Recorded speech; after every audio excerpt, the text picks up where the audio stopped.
gente, bem-vindos. Essa é uma série que se inicia aqui no canal da Gláucia, chamada Papo Curvo. Qual é que é a ideia? A ideia é de que o papo não é reto, não. O papo é complicado, sabe? A gente tem mil dúvidas, mil questionamentos nesse tempo difícil. E eu tenho muitos amigos, gente bacana, que estuda, que pensa, que se preocupa, que fica triste, que fica alegre com algumas coisas que acontecem de bacana nesse mundo. E dois deles estão aqui hoje, tá? Uma é minha filha querida, Isadora. Oi, tudo bem? Está estudando Olá. na Alemanha. O outro é o Bruninho. O Bruno também está estudando aí em Porto Alegre. Os dois são pesquisadores aí de mestrado e têm suas agonias e tal. E a gente estava conversando esses dias sobre a pesquisa da Isa em particular, que é sobre cinema. Ela vai explicar aqui um pouquinho para a gente, mas ela se deparou com um problema, que é o período que ela escolheu para pensar, que é um período que nos diz respeito hoje em dia, um período muito rico da Alemanha, mas que foi parar no Hitler, né? Hoje a gente já está aí com tantas confusões no mundo, eu não acho que ninguém seja candidato a Hitler automaticamente, nem o Biden, nem o Putin, nem ninguém, mas nós somos candidatos a viver um momento, estamos vivendo um momento muito complexo.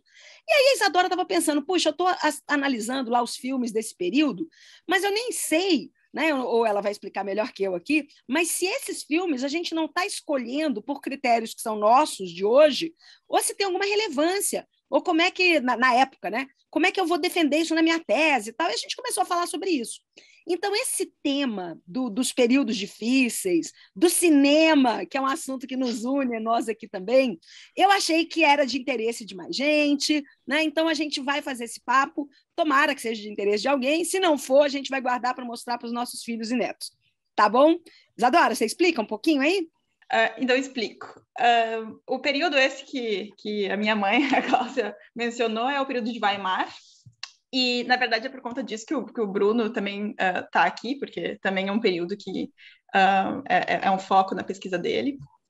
E eu estou estudando particularmente o cinema de Weimar. O cinema de Weimar, apesar de ter, né, os filmes que a gente mais se interessa têm por volta de 100 anos de idade, eu acho que são filmes que, pelo menos alguns deles, continuam sendo bastante relevantes e icônicos. Assim.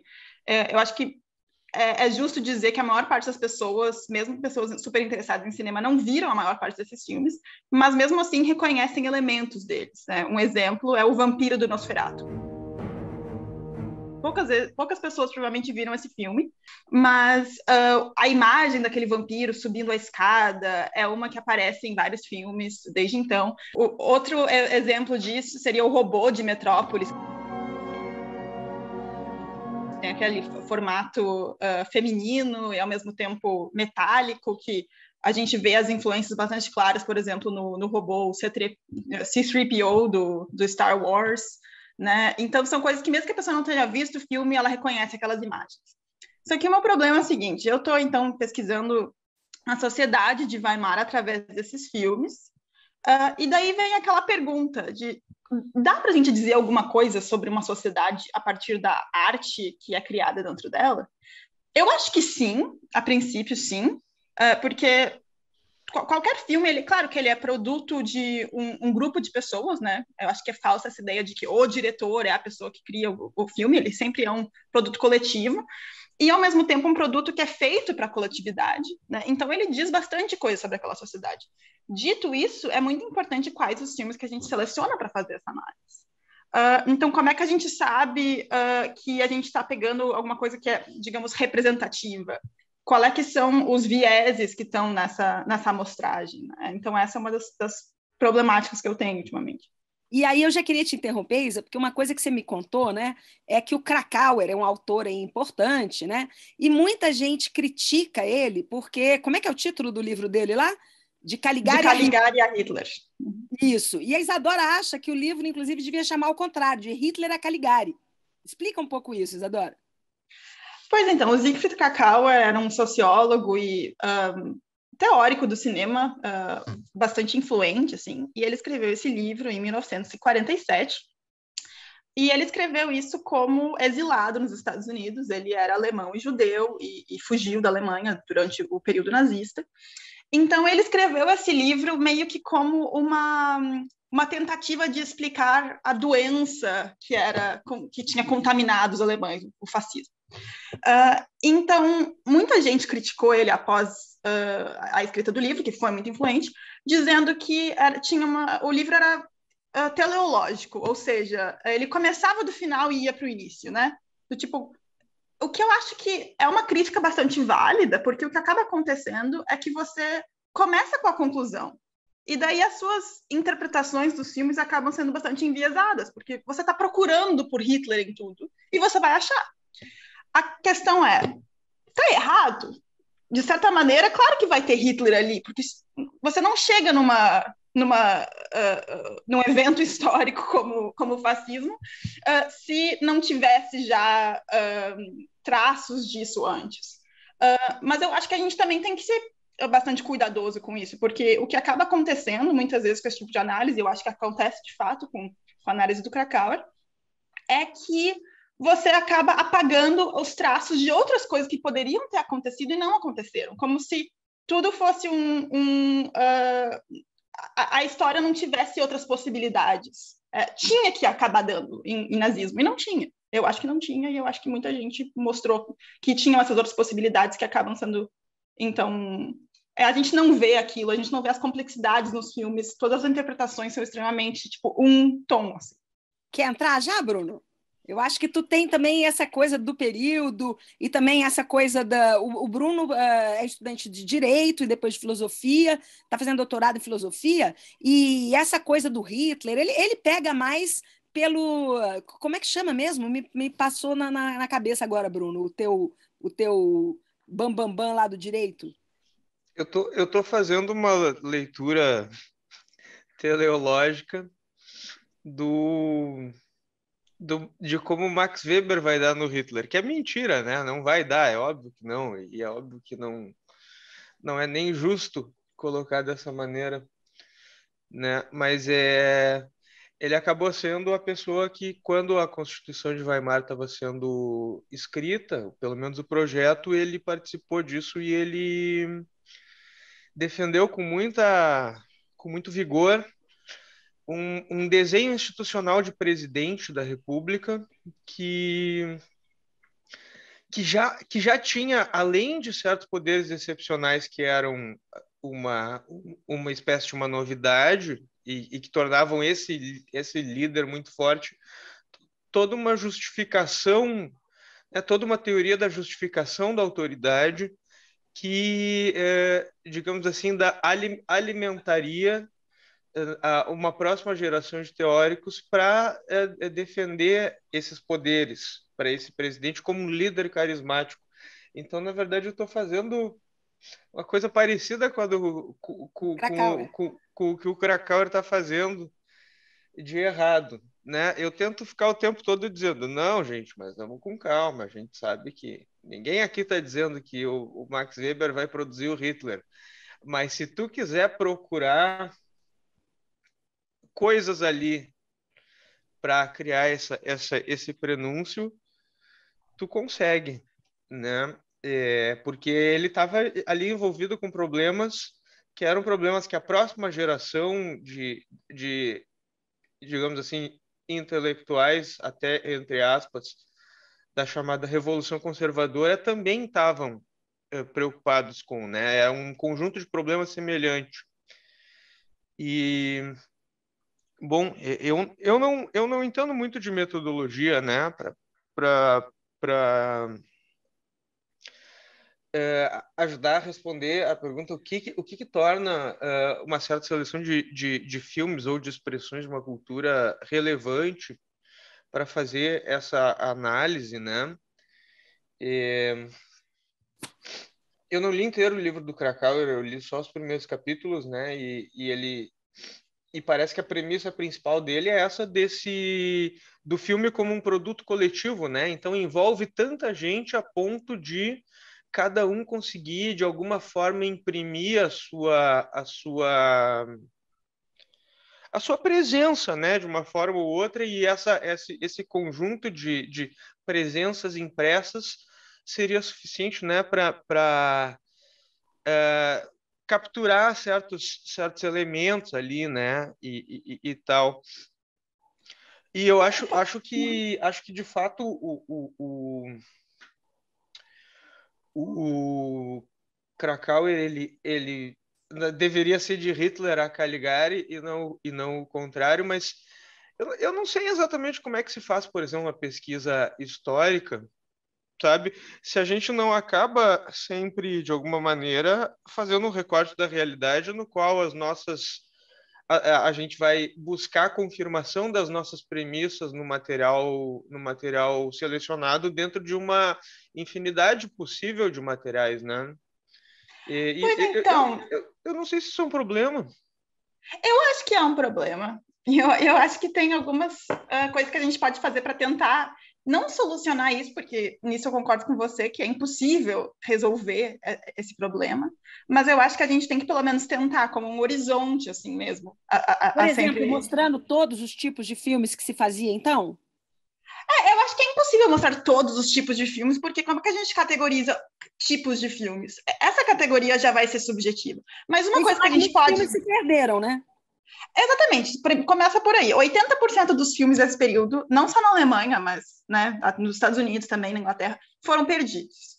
Isso por vários motivos, não simplesmente a questão histórica mesmo, de que as pessoas muitas vezes não achavam que filmes eram algo válido de se guardar, mas também porque o material era altamente inflamável. Quem já viu Bastardos Inglórios sabe disso. Então, realmente, são coisas que se degradam, que pegam fogo, às vezes, automaticamente, sem ninguém fazer nada. Então, realmente, era difícil fazer esse problema de guardar, de restaurar esses filmes. Então, existe começando por aí, existe um enviesamento da nossa amostra puramente porque qual é que são os filmes que permaneceram? É os filmes que alguém disse, isso aqui é importante, a gente tem que guardar. Então, já tem um viés, digamos, de coisas de material mais considerado artístico. Dito isso, o que é uma coisa que eu acho que seria importante de fazer se você está querendo realmente analisar a cultura de Weimar? Existem algumas maneiras de ver qual eram os filmes que eram mais populares na época. E se a gente vê o que é considerado o cânone do cinema de Weimar, praticamente só tem filme de terror. Então, a gente poderia pensar, nossa, os alemães estavam indo no cinema só para ver filme de terror naquela época, né? E não. Quando você vai ver, de fato, os filmes mais populares, era romance, era épicos históricos. Então, cadê esses filmes no tal do cânone? E, às vezes, esses filmes também foram recuperados. Então, a gente poderia ver, a gente só não está indo atrás. Um exemplo que eu acho muito interessante é o Ernst Lubitsch, que é um diretor alemão que fez filmes no período de Weimar, e os filmes que ele era mais popular no período de Weimar eram épicos históricos. E foram esses filmes que fizeram ele ficar famoso nos Estados Unidos. E daí ele foi chamado para os Estados Unidos, inclusive bastante cedo, já na década de 20, e foi fazer épicos históricos lá, e aos poucos ele acabou indo mais para uma direção de comédia, mas muitas vezes uma comédia histórica também, né? Então, é um caso que eu acho interessante, assim, de ver como, apesar de ele ser um diretor extremamente famoso hoje em dia, pelo menos para cinéfilos, pessoas que, né, gostam mais de clássicos, assim, os filmes pelos quais ele é famoso são os filmes que ele fez na Alemanha, que ele fez nos Estados Unidos, não os que ele fez na Alemanha. Então, a gente vê como esse cânone é extremamente limitado, né? Porque o que a gente acaba vendo daí é o Nosferatu, o próprio livro pelo qual o filme pelo qual o livro do Krakauer tem um nome, né? O Gabinete do Dr. Caligari. Então, que são filmes que não fizeram sucesso em termos econômicos na época, que não eram vistos assim em termos de massa. Dito isso, eu também acho que a gente pode acabar fazendo o erro por outro lado, de achar, e os filmes que foram canonificados, na época ninguém via, eram filmes de arte. E eu acho que, primeiro que filme de arte é uma coisa que, eu acho que especialmente nesse período, não existia. Porque filme é um negócio muito caro, era ainda mais caro do que hoje em dia, né, que a gente pode fazer com câmeras digitais, etc. Então, ninguém fazia um filme pensando, uma meia dúzia de pessoas vai gostar disso aqui. Você fazia porque achava que ia dar dinheiro. Só que o que eu acho que é especialmente importante, no caso desses filmes que foram canonificados, é que eles eram particularmente filmes feitos para exportação. Então, o fato de que eles eram considerados mais artísticos, assim, já na época, isso não foi inventado 80 anos depois, na época eles eram reconhecidos por serem de maior qualidade artística, pelo menos teoricamente, isso virou a marca da Alemanha para poder exportar para os Estados Unidos, para poder exportar para o mundo inteiro. Uma coisa que eu acho muito interessante é que o Metrópolis, por muito tempo, se achou que tinham perdido a maior parte do filme. Assim. Não a maior parte, mas grande parte do filme. E foi encontrado... Grande parte das cópias, você quer dizer? Isso. Não. Foi perdido... Parcelas do filme? Sim. Não, grande parte das cópias vai ser verdade para todos os filmes, né? A gente tem 2, 3 em geral. E como é que eu posso ter uma parte e não ter o resto do filme? Por vários motivos. Vai que uma parte do filme foi simplesmente deteriorada, aquilo que eu falei, mas bem, os filmes, eles eram vários reels, né? Vários rolos. Então, você pode ter perdido um dos rolos. Às vezes, você tem a parte 1 e a parte 3, por exemplo. Então, tem vários motivos que pode ter se perdido. Mas tinha se perdido uma grande parte do filme. E ela foi achada em 2000 e poucos, 2005, eu acho, o resto, assim, de Metrópolis, na Argentina. Então, você vê como, nessa época já, a cultura cinéfila, cinematográfica, era extremamente internacional, né? Então, essa ideia de que ninguém via esses filmes também está errado. Deixa eu perguntar uma coisa, então. Naquela linha... pelo que eu estou entendendo, o próprio pessoal da área da cultura, né, por exemplo, do cinema, é que faz meio que uma pré-seleção e eles vão influenciar naquilo que vai ficando. Mas voltando para aquela coisa de Weimar aí, de que outras possibilidades poderiam ter acontecido, né? Ou seja, não necessariamente é da fascismo, eu me lembro de um autor que o Bruninho gosta também, que é o Walter Benjamin, né? E o Benjamin tem a seguinte frase: todo fascismo resulta de uma revolução fracassada. Ou seja, você tinha realmente outras possibilidades, né? A Alemanha era um país de uma cultura política muito grande, de uma história de luta operária muito grande. Quer dizer, de fato, podia ter dado em outra coisa. Mas como é que essas duas coisas, para ti, Bruno, apareciam? As possibilidades de um processo que fosse mais emancipador do homem e, ao mesmo tempo, as possibilidades de um processo que fosse, sei lá, destruidor do homem. Tu vê isso também, essas duas possibilidades nesse período de Weimar? Uma coisa que eu estava pensando, enquanto a Isa estava falando, é que esses filmes mais artísticos, né, voltados para exportação, e isso é uma coisa que até tinha, eu não tenho certeza, mas a UFA, né, esse órgão que produzia os filmes, que era estatal, né? Ou era uma parte dele era bancado pelo Estado. Eu não sei direito como é que foi isso, né? Eu sei que à medida em que o nazismo vai chegando, vai virando uma coisa mais monopólio do Estado, assim, né? Isso esclarece. A UFA nasceu estatal. Ela nasceu durante a Primeira Guerra Mundial para fazer filmes de propaganda, em 1917, se eu não me engano. E daí ela deixa de ser estatal no início da década de 20. Eles vendem ela e realmente transformam em uma empresa, né, que é um grande conglomerado de outras empresas. Então, ela é uma grande empresa, assim, mas não é estatal. E ela é reestatizada pelos nazistas. Então, tipo, ela tem diferentes períodos de sim e não. Entendi. Mas o que eu estava pensando é que a social-democracia meio que quando acaba ficando com o poder no meio daquela confusão da Revolução de 18, eles têm uma pretensão, né, eles incorporam os expressionistas assim como parte dessa imagem da Alemanha que está sendo construída, né? Então os cartazes da social-democracia são cartazes expressionistas mas, num certo sentido, otimistas, trazendo uma boa nova. Eu acho que sim, mas são cartazes de propaganda. Mas o ponto é que o novo regime, digamos assim, ele se pretende ele pretende ser simbolizado e expressado por uma nova estética, né? Que já não era tão nova, na real, já estava acontecendo, mas parece que tem ali digamos assim, uma recepção dos expressionistas, né? Pelo Estado, assim. Eu não sei se eu estou confundindo as bolas, mas eu tenho a impressão de que é algo assim. Esses filmes artísticos, mas eles parecem estar inseridos num contexto de nova Alemanha, assim, né? Da Alemanha que vai surgir. E nesse sentido, talvez isso seja significatio também, né? Isso é até uma boa dica para a tua pesquisa, hein, Isa? Ver se realmente tem essa coisa de um certo dirigismo político aí, né? Eu não sei se é um dirigismo exatamente, mas teve uma recepção desses vanguardistas, né? O que eu ia dizer é que eu acho que o problema disso... Tem um outro autor que fala sobre essa questão de analisar uma sociedade. Ele não falando especificamente da Alemanha, nem do Krakauer, mas eu acho que a crítica dele é interessante de se analisar, que é o Graham Turner. Ele fala, olha, digamos que a gente quisesse analisar a sociedade americana na década de 40.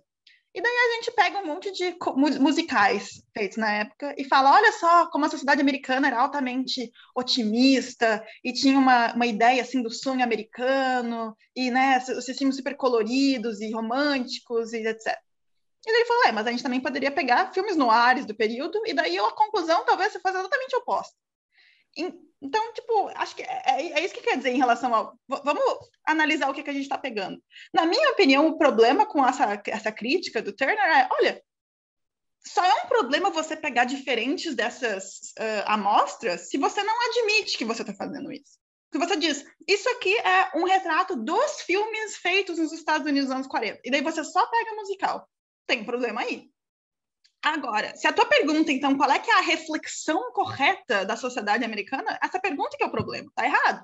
Agora, se você pegar, não importa qual é a amostra, desde que seja, você mostra que tem mais de um filme, não é um filmezinho, realmente tem um padrão acontecendo. Não importa se você pegar musicais ou se você pegar filme no ar, você pode dizer, o que esses filmes nos dizem sobre alguma coisa que estava acontecendo na sociedade americana nesse período? Sim, todos eles vão dizer algo sobre aquela sociedade. A questão é que, e ainda mais hoje, né, até você estudando essa coisa também das informações, das estatísticas, né, que podem ser usadas para analisar essa indústria. Se você ainda por cima fala, ok, mas as comédias tinham, sei lá, 2 vezes mais público do que os filmes no ar, isso também é uma questão relevante, né? Exato, e é por isso que eu acho muito importante você pelo menos ter noção de qual é que é a amostra que você tem. O problema não é a amostra, é você saber o que a amostra está te dizendo, ao invés de você agir como se ela fosse representativa. Então, o que eu estou acabando fazendo? É assim, olha, eu não estou analisando os filmes que eram mais populares no período, eu estou realmente analisando esses filmes que são canônicos, tá? Só que, dado que a gente tem, então, que entender o que é a amostra, a conclusão que eu estou chegando é que, primeiro, o que é considerado canônico hoje em dia no cinema de Weimar não foi decidido pelos alemães. É principalmente decidido pelos Estados Unidos e pela França. É nesses países que é formado esse cânone. Tá? Então, o próprio Krakauer, por exemplo, escreveu nos Estados Unidos, isso acho que é importante. A outra autora que escreveu o livro mais importante nessa direção de formar o cânone do cinema alemão também é uma judia que fugiu da Alemanha na década de 30 e escreveu na França. Os dois escreveram, essa autora chama Lotte Eisner, ela escreveu um livro chamado, eu acho que em português fica A Tela Demoníaca, e é sobre, então, expressionismo mesmo no cinema alemão.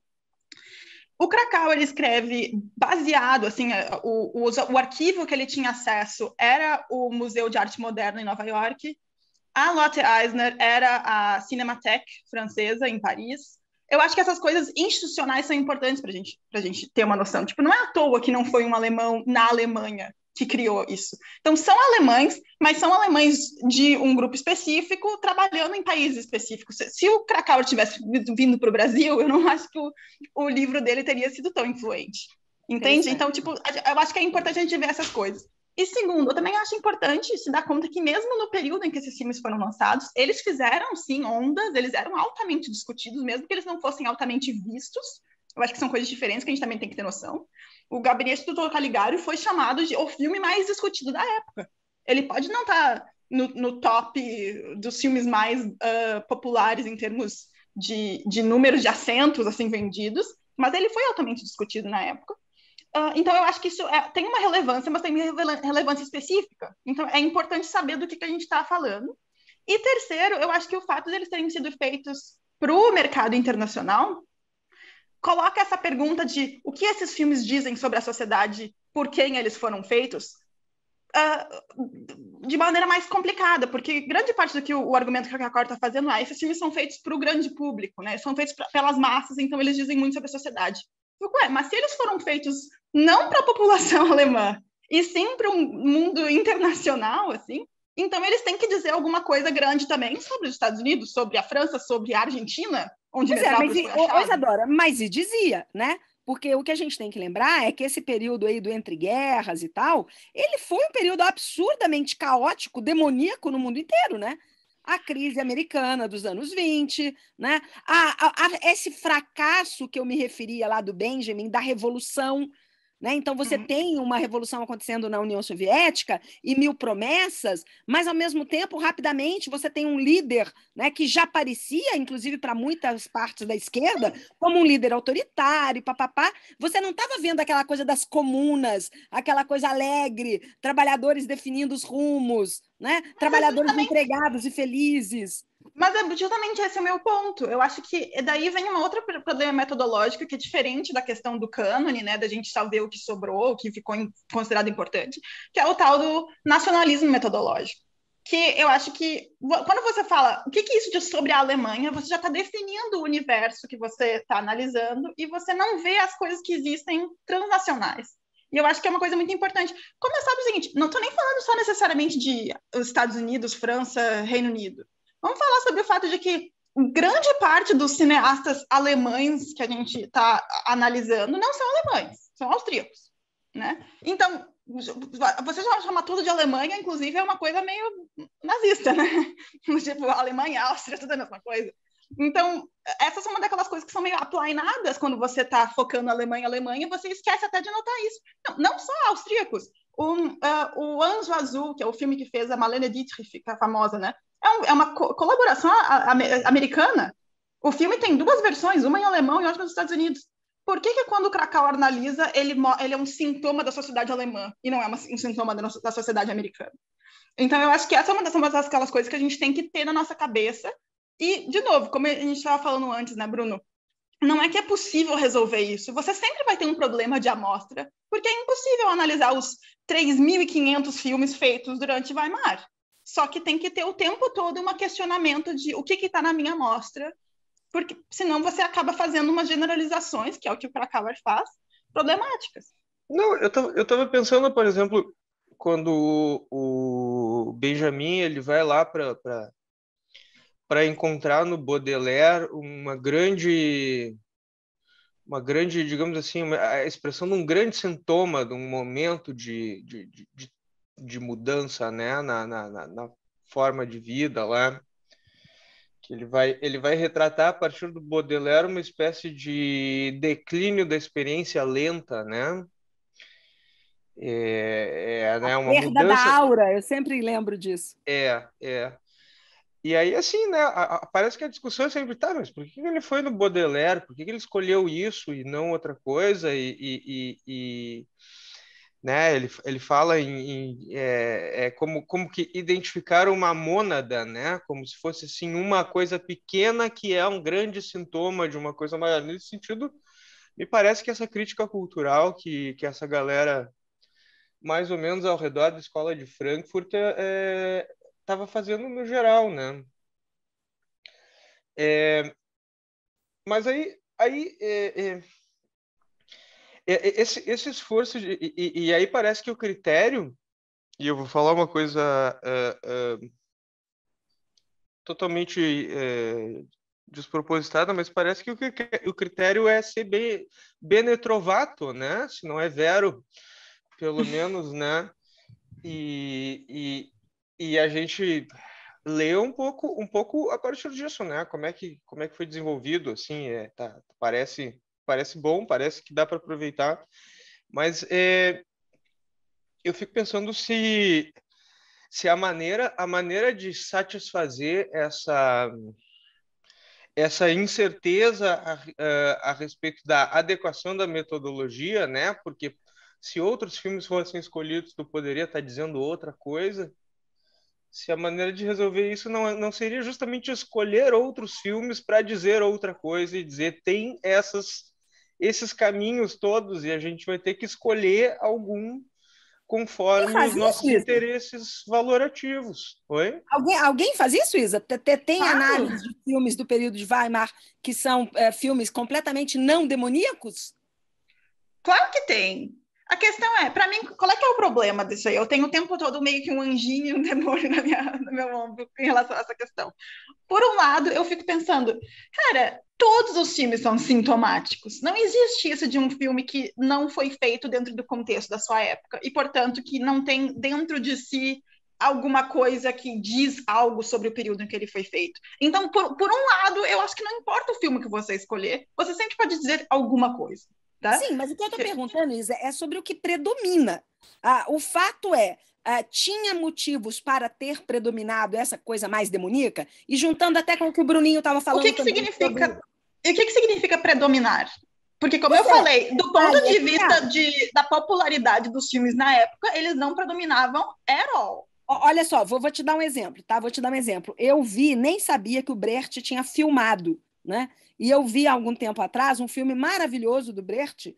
Qual é que é o nome dele? Não sei o que. Kuhlevamp.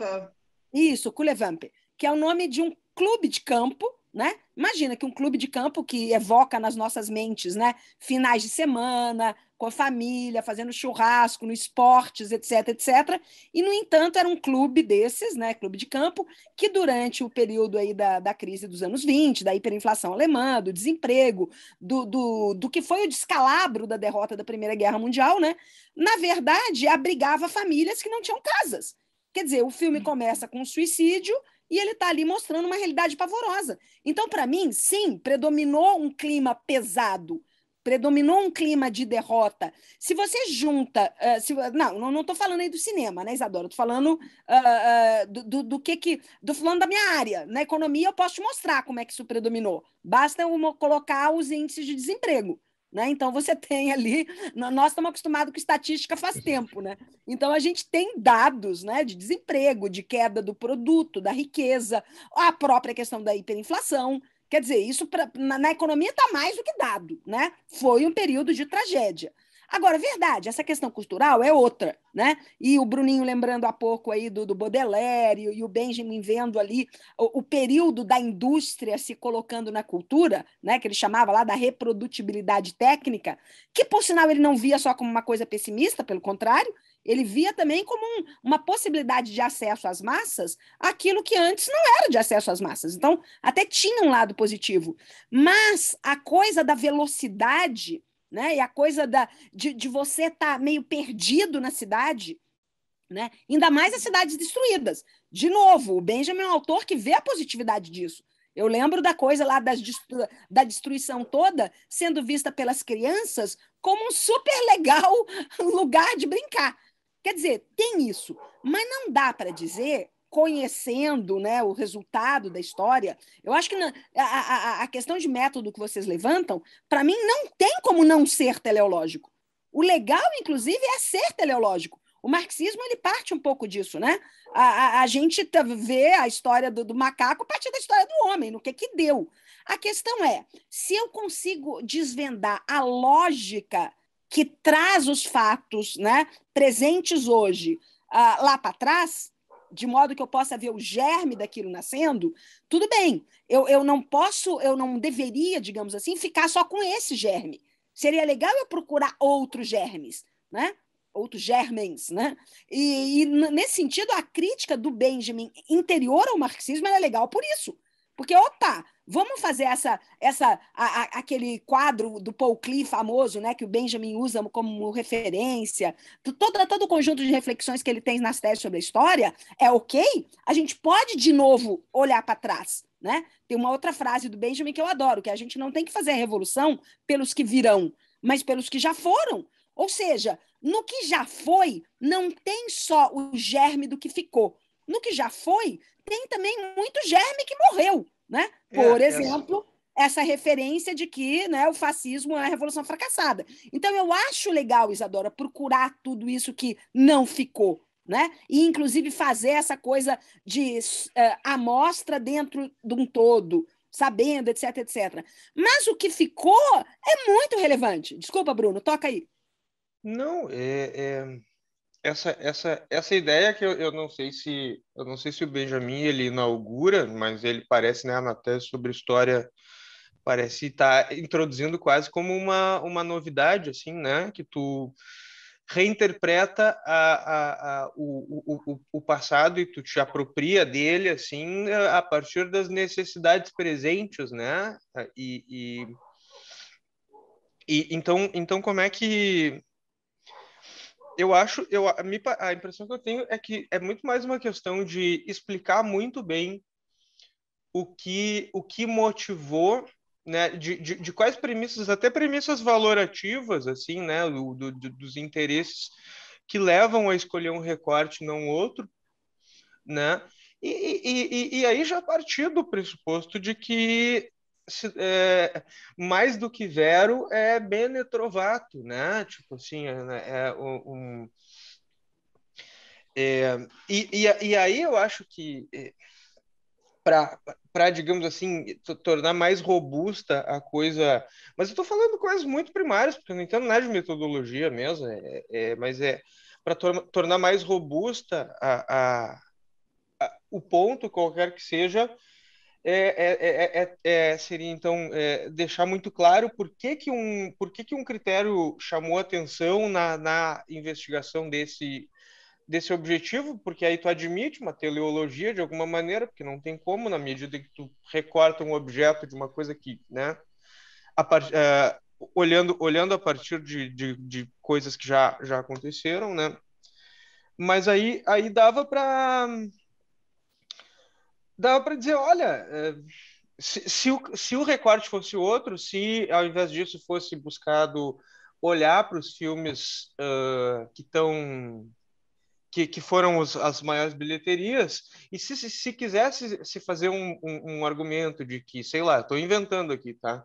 Mas que o cinema alemão não tem nada de muito diferente das pretensões comerciais e comercialescas dos filmes de outras nações que estavam também buscando exclusivamente lotar salas de cinema naquele momento, também Ô, daria para Bruno, fazer esse argumento. Bruno, eu queria que tu falasse um pouco qual é o clima de Weimar nessa área do direito, para ver se ali também, que nem eu estava dizendo, na economia é muito claro que o período era de demoníaco mesmo, ok? Para mim está muito claro, né?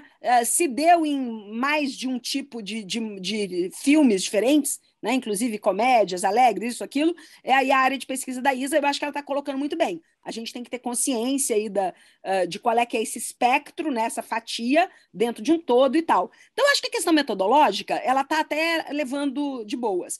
Mas eu estava querendo saber, você, né, que estuda aí também o Carl Schmitt, e como é que. E, aliás, é via Carl Schmitt que o Weber tem a ver com Hitler, né? Se é que eu entendo aí o teu tema. Mas, e como é que é isso no direito? Também tinha outros disputando qual seria o direito vencedor? Ou esse direito do Carl Schmitt que vai parar no Hitler, né, da necessidade daquele líder, tinha mais predominância? A gente consegue dizer isso com mais tranquilidade na tua área do que na área da produção de filmes? Eu acho que é uma disputa também, né? Está acontecendo uma disputa entre teóricos que vai, digamos assim, se resolver com um lado vencedor no golpe contra a Prússia, em 32, né? Que é o momento em que esse nazista aí que eu estudo, ele vai conseguir a partir de algumas premissas que tinham começado a ser desenvolvidas pelo Weber, do presidente como aquela figura que tira a legitimação da autoridade não apenas das competências que a lei dá para ele, né? E o exercício do seu poder conforme a lei, portanto, seria aquilo que justificaria, né? Mas em nome de uma legitimidade mais elevada do que a legalidade constitucional, né? Então o argumento é que a autoridade do presidente ela existe para que ele possa contrariar a lei em nome de um valor mais Mais alto. legítimo, né? Uhum. Então isso estava acontecendo, sim, e estava acontecendo até em termos no caso desse nazista aí que era um católico, mas que eu acho que antes de ser um católico ele era um modernista, porque ele mobiliza o catolicismo, como ele mobiliza o fascismo, como ele mobiliza a poesia expressionista antes disso. Então é muito mais sobre orientar um arsenal simbólico contra um inimigo, né, do que estar realmente comprometido com essas ideias. Mas Perfeito, é o mesmo caso do poeta lá na Itália, né? Esqueci agora também o nome do poeta modernista que foi fundamental para a ascensão do fascismo na Itália. Danúzio? Isso, né? Uhum. Que inclusive tomou uma cidade e virou meio que o prefeito daquela cidade durante um tempo, né? E a pegada era essa da modernidade. Por isso que eu acho interessante, né? Até podia ter outros traços da modernidade mais otimistas, digamos assim, né? Mas por que este predomina? Eu acho que modernismo e modernidade são coisas diferentes. Ah, verdade. Explica aí para nós. Não, porque modernidade está ligado a essa compreensão, digamos assim, progressista do mundo, né? Sim, é muito mais modernismo mesmo. Enquanto o modernismo ele parece ser um ataque a esse projeto, né? Justamente. Tu abre os manuaizinhos do que é modernismo, a primeira coisa que eles dizem rompeu com todas as tradições, né?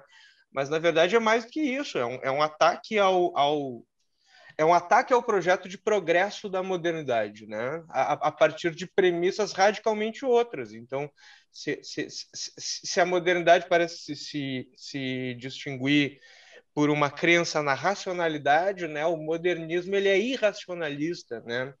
E nesse sentido, inclusive, ele justifica pegar alguma coisa lá de trás, né? Como, por exemplo, fantasiar o passado de sucesso, né? De grandes realizações, sejam italianas, sejam alemãs. Mas aí o ponto que eu ia dizer é que essa coisa do diabólico, né, que ficou então dessa outra autora que eu não lembro o nome agora, que a Isa falou, que a tela diabólica, né? A Lotte Eisner. Lotte Eisner. Uhum.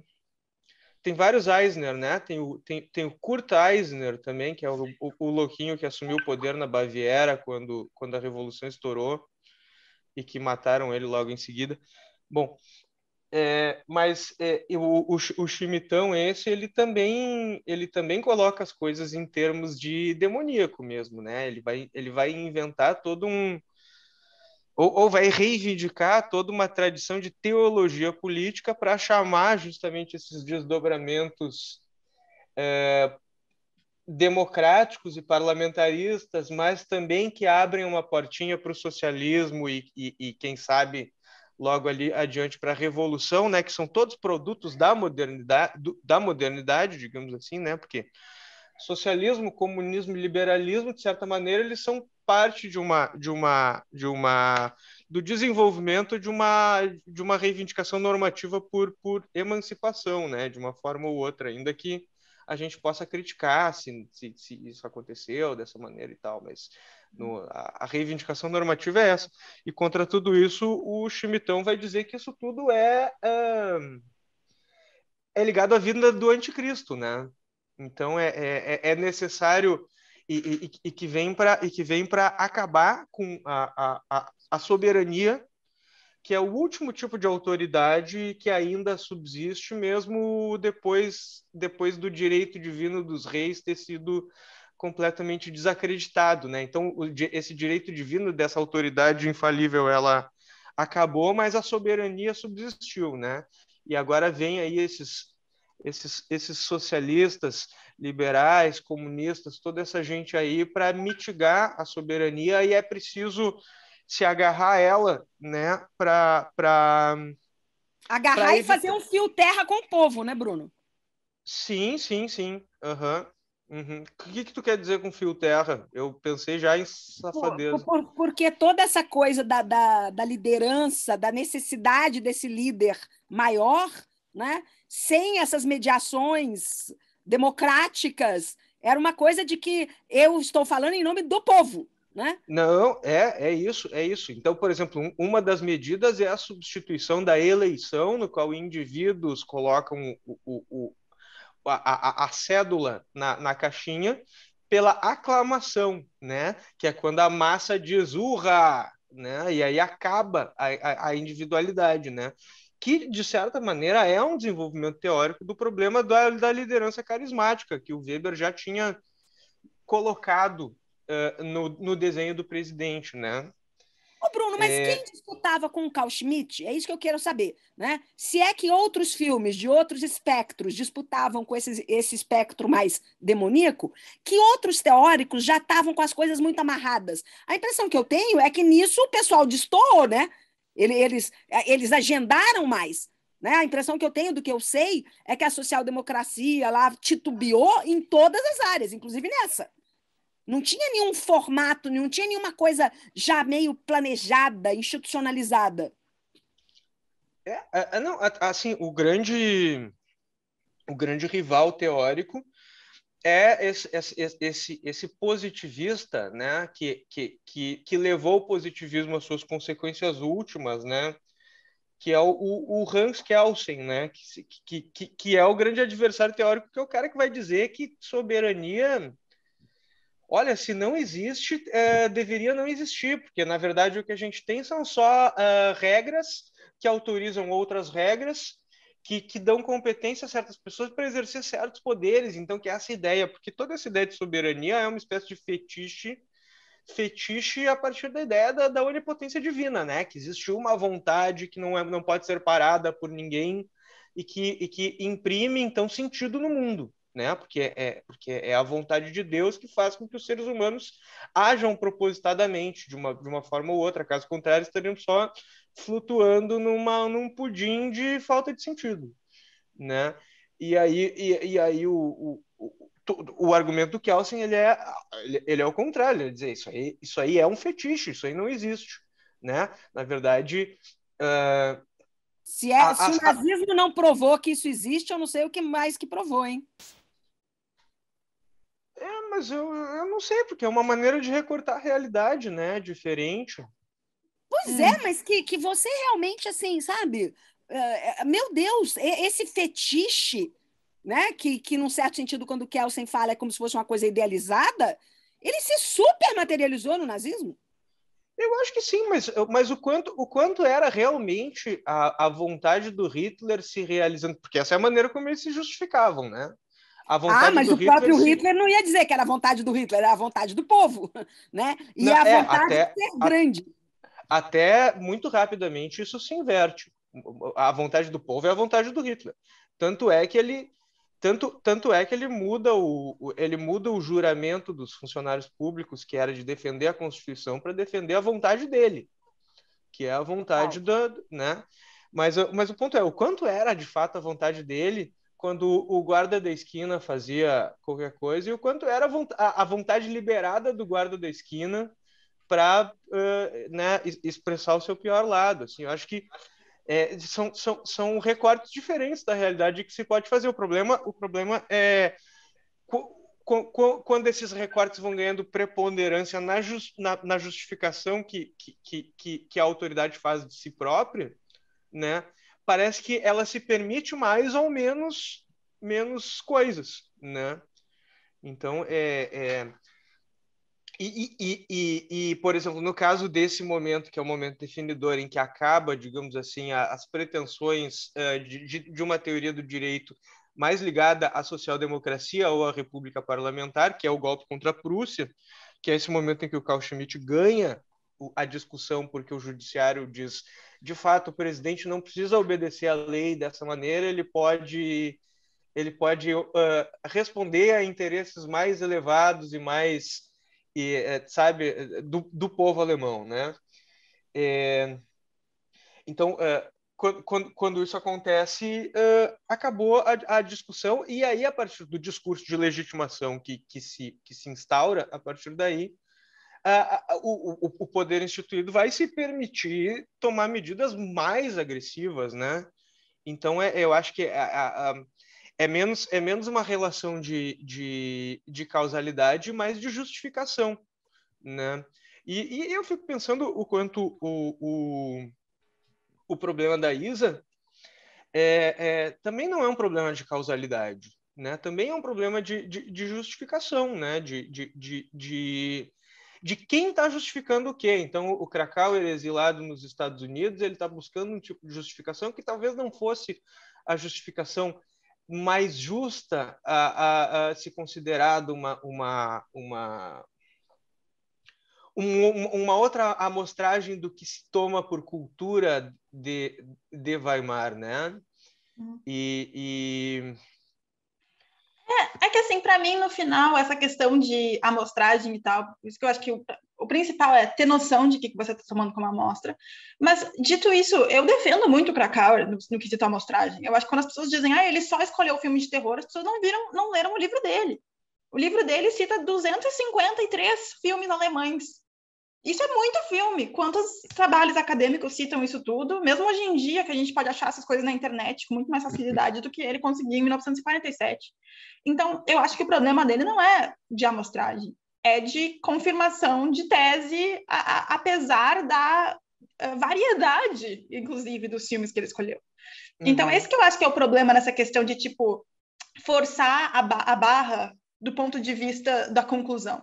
Então, um autor que escolhe, provavelmente tem menos filmes que ele está citando, e, na verdade, o livro dele inteiro é baseado em só 4 filmes, mas eu gosto muito, é o Anton Cass, que escreveu um livro, eu acho que em português não existe, em inglês o nome é Shell Shock Cinema.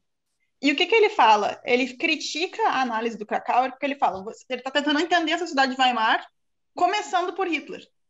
E o Anton Cass fala, vamos entender a sociedade de Weimar começando pela Primeira Guerra Mundial, o que faz muito mais sentido, né? Então, realmente a gente entende como as consequências da Primeira Guerra Mundial, e daí ele vê esses mesmos filmes que são o cânone do cinema de Weimar, desse ponto de vista, dizendo que eles realmente são sintomáticos no mesmo sentido, né? Shell shock é o que hoje em dia a gente chamaria de estresse pós-traumático.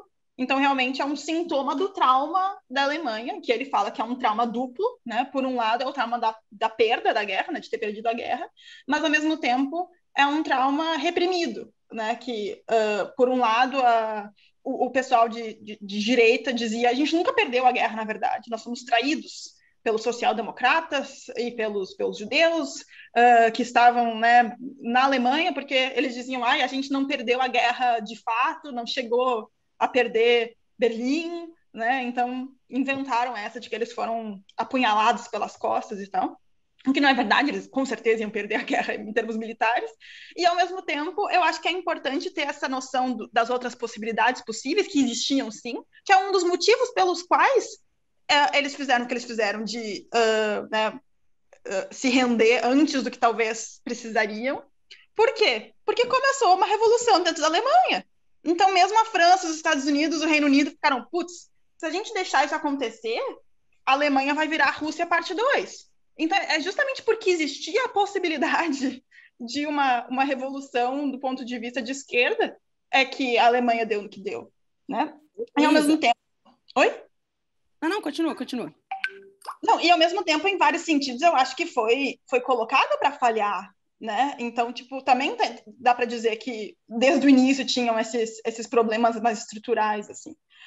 Só que eu acho também que nesse sentido de ficar vendo só o final, se a gente analisar do ponto de vista contemporâneo, a gente também vê essas quebras. E uma coisa que eu até acho engraçada, tipo, eu não entendo da área de direito at all, assim, então essa parte eu não sei dos teóricos do direito, mas em termos mais de política, né? Quando eu estava escrevendo, mandei a minha primeira versão de um texto que fazia parte da minha dissertação de mestrado para o meu orientador, que é alemão, e ele criticou uma hora que eu falei, com a eleição do Hitler. Ele falou, quando é que o Hitler foi eleito? Porque o Hitler nunca foi eleito. Eu, honestamente, sempre rolo os olhos quando as pessoas dizem isso. É uma coisa muito comum aqui na Alemanha. Ele nunca ganhou a maior parte dos votos. É um sistema parlamentar. Não existe isso que tem que ganhar 51%, ok? Os nazistas tinham a maioria. Tipo, tinha a maioria não, tinham a maior porcentagem de assentos. Tá? Em 1932, acho que na eleição de fevereiro, tinham 37% dos votos. Eram de longe o primeiro partido. Então, não eu acho que é uma historinha muito confortável que os alemães hoje em dia se contam isso. Que loucura! Isso me surpreende. Ô, Isa, mas deixa eu puxar um pouco para a área da economia, porque também isso que você estava falando da Primeira Guerra Mundial, né?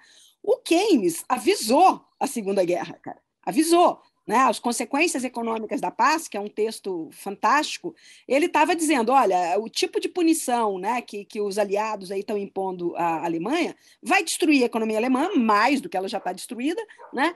E fazer um tipo de humilhação política, né? Que vai dar, e ele falava exatamente isso, vai dar ou numa outra guerra ou numa revolução comunista aqui. Entende? Então, assim, isso já estava cantado lá atrás. E a Europa, né, de fato, empurrou a Alemanha para isso. Aliás, isso me lembra da questão Putin hoje em dia, porque eu sou daquelas que acredito que sim, a Rússia foi um bocado empurrada para o que está acontecendo agora. Né? Mas, vejam só, isso, de novo, tem a ver com aquela coisa, né, de como é que a gente lê o para trás a partir do para frente, do hoje. E aí eu quero defender de novo essa minha visão meio marxista, meio benjaminiana e tal. Por quê? Porque não é eu fazer uma única linha lógica e uma única causalidade. E aí, Bruno, eu acho que tem que ter cuidado também com um certo relativismo das justificativas, né? Ah, vamos deixar a causalidade um pouco de lado e vamos olhar as várias justificativas possíveis, né? Eu acho que entre essas duas coisas, a linha única e as várias, né, tem um meio termo. E qual é que é o meio termo? Né? Aliás, eu nem gosto dessa expressão meio termo, eu prefiro a solução dialética mesmo. Né? O que a dialética tem de diferente do meio termo? Os extremos não são apagados, né? Eles estão incluídos ali numa síntese. O que eu quero dizer, então, com isso? Se você faz uma boa leitura do passado, e aí esse teu exemplo desse outro autor que começa pela Primeira Guerra muito bom, né? Você não vai ter um único, você vai ter as possibilidades. Só que as possibilidades abertas, elas dialogam entre si. Então, assim, não poderia ter acontecido qualquer coisa depois de Weimar. Não era qualquer coisa. Era algumas coisas. E algumas coisas próximas. Né? Por quê? Porque uma revolução comunista ia ser uma coisa bem violenta, digamos assim. Né? Com bastante resposta pelo resto dos países europeus, que talvez desse numa outra guerra mundial. Então, olha como é que as coisas são meio semelhantes. Né? A vontade que eu tenho era de estudar mais. Eu gosto muito da minha querida filha ter ido para a área do cinema, porque eu fico toda, né? Já imaginou se a gente realmente conseguisse fazer uma análise de todos os espectros dos grupos de filmes, né? E ver que, inclusive, você lembrou do Lubitsch, né? É comédia de amor leve e, ao mesmo tempo, com uma noção de que a gente está numa certa merda, e que, inclusive, quando a gente está numa certa merda, e aí vem de novo aquela coisa do modernismo que o Bruno falava há pouco, a novidade se impõe, né? Porque se eu estou aqui, eu tenho que inventar novas soluções. Então, eu acho isso muito interessante, sabe? De que não tem uma única linha causal para trás, né? E nem tem também qualquer justificativa, pegando qualquer grupo de filme, pegando qualquer outra teoria do direito ou qualquer outra análise econômica. Não é qualquer outra. Não, é o que se apresentou naquele momento e que de alguma maneira deu água, né? E aí, claro, a discussão é, mas o que deu água, né? E o que se apresentava como alternativa não era à toa que era aquela alternativa. Isa também ia falar? Desculpa te interromper. Não, eu acho que tem razão, mas ao mesmo tempo eu acho engraçado que você mais de uma vez vem com essa ideia, tipo, não, tem que defender também um pouco esse método teleológico, porque mal bem é um método marxista, tem o Krakauer também era... Não é um método marxista, é a realidade. Não tem como partir de uma outra coisa a não ser do que ficou. Entende? Eu acho isso muito curioso. Para mim, não é método marxista. Eu vou te dar um outro exemplo da matemática. Tá? Tem um cálculo operacional aí que é muito interessante. Aliás, ele usa um exemplo de guerra. Né? Vamos analisar os aviões, né, que voltaram todo baleados lá da tal batalha, né? E aí a gente vai ver o que está dando errado aqui, tarará. E aí tem um cálculo matemático muito interessante que fala assim, não, nós não vamos pegar os aviões que voltaram, né? Os que voltaram estão super metralhados aqui na asa direita, né? Mas nós temos que pensar nos que não voltaram, porque os que não voltaram provavelmente foram baleados do lado de lá. Quer dizer, eu só tenho como partir do presente. A questão é, eu vou ver o presente como a única condição necessária de tudo que aconteceu para trás? Né? Não, isso seria... aliás, o Marx é um super crítico disso. O Marx vai dizer, o liberalismo faz isso. Ele projeta no para trás por exemplo, a mercadoria, os preços, os salários, né? Como se o para trás sempre tivesse sido isso. E não é à toa que eu lembrei aqui do Benjamin hoje, e não tem só o Benjamin, né? Tem toda uma investigação sobre como é que o para trás se deu, que não é assim, via única, né? O que eu estou dizendo é, as vias alternativas não são todas, não é tudo que é possível, né? Não é tudo que é possível, e as que são alternativas, esse nome não está ali à toa, é porque elas têm algo em comum com o que ficou. Eu acho que isso ajuda muito a gente a pensar o para trás, qualquer que seja a nossa demanda, e inclusive na tua pesquisa, né? Não é qualquer coisa que poderia ter acontecido. Talvez os filmes de comédia sejam exatamente um antídoto para aquilo que estava se vivendo, né? Então, assim, isso é muito relevante. Sim, mas é que nessas horas é que eu acho muito engraçado isso, assim, que de fato tem essa questão de confirmação de tese, que é a piada clássica com também um certo freudianismo, talvez, de se você diz tal coisa sobre uma pessoa, fala, você é assim, a pessoa fala, é verdade, você é assim, não é. Também está confirmando a tese porque você está em negação. Então, não é piada, é o que o Popper dizia, né? O Popper falava isso do marxismo e do Hitler. Você não pode negar porque ou você é alienado ou você é doido. Exato. Mas eu gosto muito desse exemplo dos aviões, né? Que na verdade é realmente isso que você falou de tipo, você tem que se dar conta que não voltou. Eles primeiramente pensaram, a gente tem que reforçar onde os aviões estão mais baleados, porque claramente é aí que eles ganham mais tiros. E daí um cara chegou e falou, não, a gente tem que reforçar onde eles não estão baleados, porque os que não estão baleados não chegaram. Então, de qualquer maneira, eu acho que isso que é importante quando a gente está falando dos filmes também, né? Não é partir do princípio de esses aqui são os que são famosos hoje, portanto, eles são os importantes. Vamos tentar entender o que não chegou hoje e por que esses aqui são os que chegaram, né? E eu acho que é por isso que eu acho que é importante também ter essa noção transnacional de esses são os que são famosos hoje, porque eles tinham uma certa importância internacional.